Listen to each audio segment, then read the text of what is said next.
Now, when I told you earlier that I didn't meet Christians until I was 27, that was to have a conversation with one. I actually did get to see two Christians from 30 feet away when I was 11 years of age. And these were two gentlemen in dark business suits that came into our public school classroom.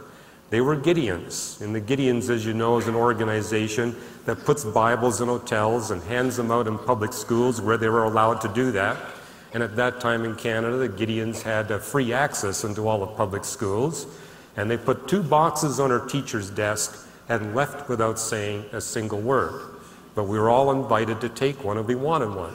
And I took one and I put it on my bookshelf, and I didn't touch it for 6 years. And by the way, I still carry this Gideon Bible around with me that I got at age 11. You'll notice the cover is gone. That's because we had a pet dog that chewed the cover off.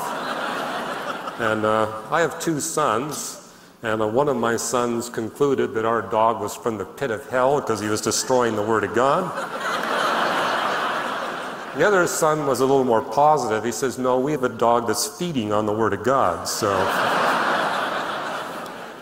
But I'm rather glad I didn't read this until I was 17, because the Gideons gave me a foreign language edition that we affectionately call the King James translation. And if I had read it at age 11, I think I would have been quite intimidated by the language.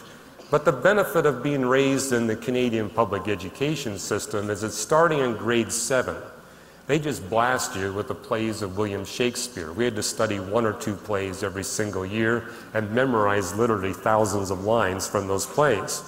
So by the time I was 17, I was fluent in King James English. And when I picked up this Bible, right away I could tell it was different from all the other holy books I had studied. It wasn't esoteric. There wasn't this appeal to intellectual snobbery, that if you're one of the great enlightened ones, you'll be able to understand the meaning of this text.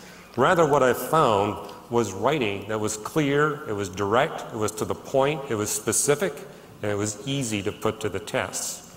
And I also noticed the Gideons didn't give me most of the Old Testament, so I went out and got a complete Bible, started on page 1, and there I saw the account of creation in Genesis chapter 1. And the thing that really caught my attention was Genesis 1 perfectly followed the scientific method.